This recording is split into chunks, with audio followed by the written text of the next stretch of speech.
ओम साईराम। श्री सच्चिदानंद समर्थ सद्गुरु साईनाथ महाराज की जय। जय जय श्री स्वामी समर्था। जय जय श्री स्वामी समर्था। மகராஜ் ஸ்ரீ சுவாமி சமர்த்தா. கோபுரம் டிவி நேயர்களுக்கு சுந்தர் சாயின் சிரம் தாழ்ந்த நமஸ்காரங்கள். நாம் அக்கல்கோட் ஸ்ரீ சுவாமி சமர்த்த மகராஜ் லீலாமிர்தத்தை பருகி கொண்டிருக்கிறோம்.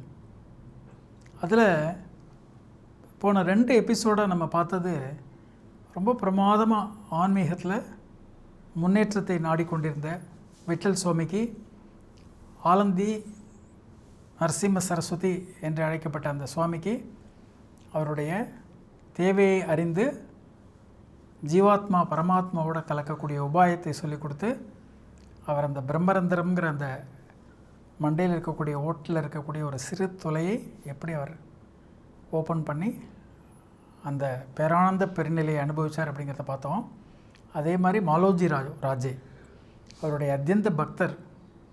அவர் இந்த ஆங்கிலேயர்களுடைய கஷ்டமான ஒரு ஆர்டர்னால் அக்கல்கோட்டை விட்டு வெளியில் இருந்துட்டு சுவாமியை பார்க்க முடியாமல் ஏங்கி தவித்து சுவாமியோட தரிசனம் கிடைத்து அவருக்கு செய்த சேவையினால் திரும்பி அக்கல்கோட்டுக்கு வந்து அதோடு இல்லாமல் சுவாமியுடைய பரிபூர்ண கிருப்பையினால் கடைசி தரிசனமாக தன்னுடைய பிராணன் உடலை விட்டு போகும்போது அவர் சுவாமியுடைய தரிசனத்தை பெற்று அந்த ஸ்பிளிட் செகண்டில் சுவாமியோடு அவர் கலந்துட்டார் அப்படின்னு கூட பார்த்தோம். எவ்வளோ அற்புதமான இந்த அக்கல்கோட் சுவாமி சமர்த்தருடைய லீலாமிர்தம். ஒவ்வொரு விஷயமும் கேட்க கேட்க அவ்வளோ சந்தோஷமாக இருக்கும். அதே மாதிரி கோபால் ராமச்சந்திர கேல்கர் அப்படின்னு ஒரு ரயில்வே எம்ப்ளாயி. அவர் நாத்திகர், எதுலேயுமே நம்பிக்கை கிடையாது அவருக்கு. அவருக்கு ஒரு வயிற்று வலி வருது. வயிற்று வலி பாடாக படுத்துறது. அவர் விடாமல் போய் எல்லா இடங்கள்லையும் ட்ரீட்மெண்ட்டுக்கு போகிறார். எல்லா இடங்கள்லையும் ட்ரீட்மெண்ட்டுக்கு போனோன்னே வைத்தியர்கள்லாம் வச்சு வைத்தியம்லாம் பார்த்துட்டு ஒரு ஸ்டேஜில் அவங்க சொல்லிடுறாங்க, இனிமேல் வைத்தியம்லாம் சரிப்பட்டு வராது, நீங்கள் வீட்டில் போய் இருந்துக்க வேண்டியதுதான். அப்படின்னா என்ன அர்த்தம்? நீ போய் அனுபவித்து உன்னுடைய வாழ்நாளை கழின்னு அர்த்தம். அது மாதிரி அவரை ஒரு மாதிரி அட்வைஸ் பண்ணி அவரை அனுப்பிச்சதுக்கப்புறம் அவர் வீட்டில் அவருடைய பிரதர் வீட்டில் இருந்து ரொம்ப அவஸ்தைப்பட்டு இது மரண வேதனையாக இருக்குது, எப்படியாவது நம்ம தற்கொலை பண்ணிடலாம் அப்படின்னு சொல்லிட்டு கிளம்பி அங்கேருந்து வரார். கிளம்பி அங்கேருந்து வந்தவுடனே அவர் ரயில்வே டிபார்ட்மெண்ட்டில் வேலை பார்த்தனால ஒரு ரயில்வே ஸ்டேஷன்கிட்ட மாய்த்துக்கலாம், உயிரை மாய்த்துக்கலாம் அப்படின்னு சொல்லிட்டு வரும்போது அப்புறம் திரும்ப மனசு மாறி தன்னுடைய நண்பர் வீட்டுக்கு வந்துடுறார். அவர் இருக்கும்போது எதேச்சியாக அவர் தோன்றது, எப்போவுமே வாழ்க்கையுடைய கடைசி கட்டத்துக்கு ஒருத்தரை தள்ளும்போது, ஒரு பிரச்சனைகளின் எல்லைக்கு ஒருத்தர் வரும்போது தான் அவங்க நாத்திகர்களாக இருக்கிறவங்க ஆத்திகளாக மாறுவாங்க இல்லையா? அப்படி அது சுவாமியுடைய உபாயமாக கூட இருக்கலாம். அவர் என்ன பண்ணுறார், இந்த வயிற்று வலியிலேருந்து எந்த தெய்வமாவது எனக்கு ஒரு வழி காமிச்சு என்னை இந்த வேதனையிலேருந்து வெளியில் கொண்டு வந்தால் நான் அந்த தெய்வத்தை விடாமல் கொண்டாடுவேன். என்னுடைய வாழ்நாள் பூரா அதோடைய சேவையிலேயே நான் கழிப்பேன். அதுக்கு ஒரு 8 நாளில் எப்படியாவது இது நடந்ததுன்னா பரவாயில்ல அப்படின்னு ஏதோ ஒரு மனக்கணக்கில் அவர் வேண்டிக்கிறார். அவர் எந்த தெய்வத்தையும் பர்டிகுலராக சொல்லி வேண்டிக்கலை. ஆனால் அவருடைய எண்ணங்கள் முழுக்க ஏதோ ஒரு தெய்வீக இன்டர்ஃபரன்ஸ்னு சொல்கிறோம் இல்லையா, டிவைன் இன்டர்ஃபரன்ஸ் கிடச்சி நமக்கு இதிலேருந்து ஒரு விடிவு காலம் பிறக்காதா அப்படின்னு அவர் இயங்கும்போது அவர் நினச்ச மாதிரியே 8 நாளில் கொஞ்சம் வயிற்று வலி குறைய ஆரம்பிக்கிறது.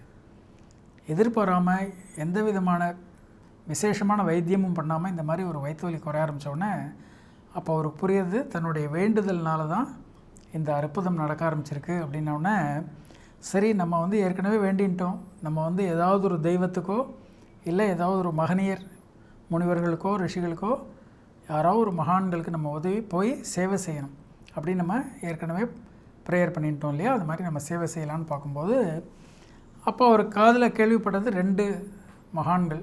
ஒன்று தேவுங்கிற மாமலத்தார். இந்த மாமலத்தார்னு சொல்லும்போதே அந்த கிராமத்தில் பெரியவங்களாக இருப்பாங்க, அவங்களுடைய வார்த்தைகளை எல்லோரும் கேட்டு நடக்கிற மாதிரி இருப்பாங்க. அதில் சில பேர் அதிகாரங்களையும் தாண்டி ஆன்மீகத்தில் ரொம்ப ஈடுபாட்டோட ஒரு நல்ல மனிதராக இருந்து எல்லோருக்கும் நல்வழி காமிக்கக்கூடியவங்களாக இருப்பாங்க. அந்த மாதிரி அந்த தேவ் மாமலத்தாரை போய் தன்னுடைய சேவைகளை செய்யலான்னாக்க அந்த தேவ் மாமலத்தார் திரும்ப நம்மளுடைய தம்பி வீட்டில் கொண்டு போய் விட்டுருவார். அதனால் அங்கே வேண்டாம், நம்ம வந்து அக்கல்கோட்டில் போய் சுவாமிக்கு சேவை பண்ணலாம் அப்படின்னு நினச்சிட்டு அக்கல்கோட் ஸ்ரீ சுவாமி சமர்த்த மகாராஜிட்ட வரார்.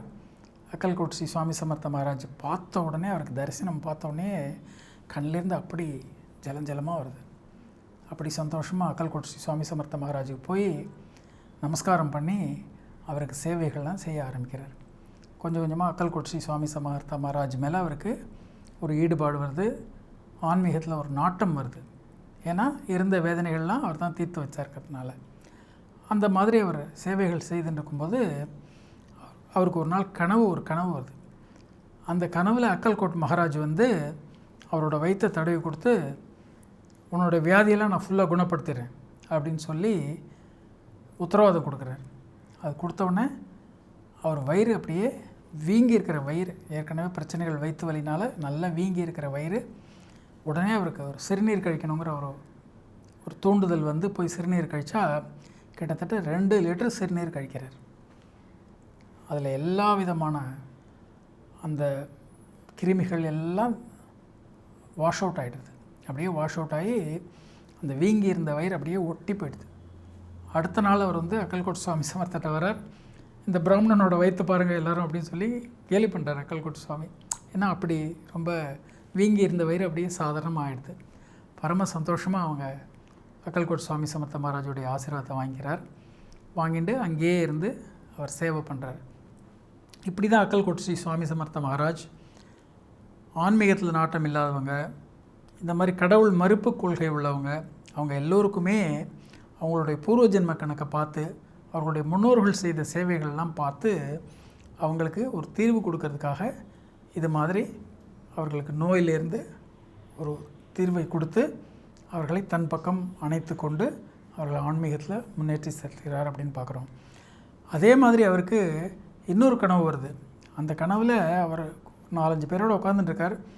திடீர்னு 3 இஸ்லாமியர்கள் வந்து கத்தி கபடெல்லாம் எடுத்துகிட்டு தீன் தீன் தீன் அவங்க எல்லோரையும் கொலை பண்ண போகிற மாதிரிங்கன்னு சொல்கிற மாதிரி சொல்லிட்டு ஓடி வராங்க. அப்பா அக்கல்கோட் வந்து சுவாமி சமர்த்தார் இவங்களெல்லாம் அந்த பிரச்சனையிலேருந்து காப்பாற்றுறார். அந்த மாதிரி உங்களுக்கு காப்பாற்றுறதுக்கு நான் இருக்கேன், உங்களுக்கு எந்த பிரச்சனைகள் வந்தாலும் காப்பாற்றுறதுக்கு நான் இருக்கேங்கிற மாதிரி உத்தரவாதம் கொடுக்குற மாதிரி, அது மாதிரி ஒரு கனவு மூலமும் அவர் வந்து இந்த கோபால் கேல்கருக்கு, ராமச்சந்திர கேல்கர் இருக்கார்களே, அவருக்கு வந்து சுவாமி அனுகிரகம் பண்ணுறார்.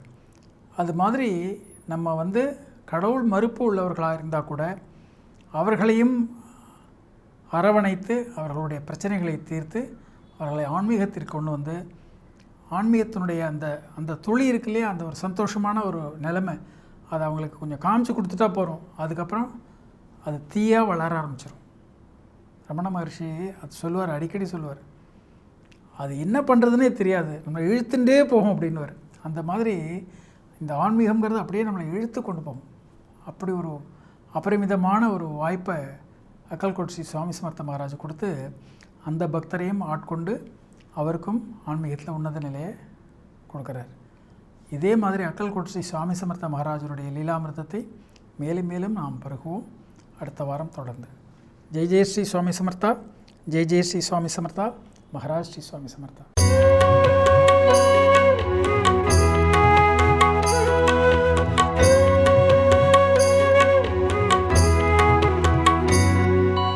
விதம் விதமான பக்தி நிகழ்ச்சிகளை உங்களுக்காக தந்து கொண்டிருக்கிறது உங்கள் கோபுரம் டிவி. உங்களுக்கு பிடித்த நிகழ்ச்சிகளை லைக் செய்யுங்கள், உங்களுக்கு பிடித்த மாணவர்களுக்கு ஷேர் செய்யுங்கள். மேலும் சப்ஸ்கிரைப் செய்வதோடு மட்டுமல்லாது அருகில் இருக்கும் பெல் பட்டனை கிளிக் செய்து கோபுரம் டிவி நிகழ்ச்சிகளை உடனுக்குடன் தெரிந்து கொள்ளுங்கள். மற்றும் ஒரு மகிழ்ச்சியான செய்தி, கோபுரம் டிவி ஆப்பை கூகுள் பிளே ஸ்டோரில் ஃப்ரீ டவுன்லோட் செய்து கோபுரம் டிவி நிகழ்ச்சிகளை தொடர்ந்து கண்டுகளியுங்கள், பாருங்கள், ரசியுங்கள், பரவசமடையுங்கள். gopuramtv.com பக்தி பக்திமயம்.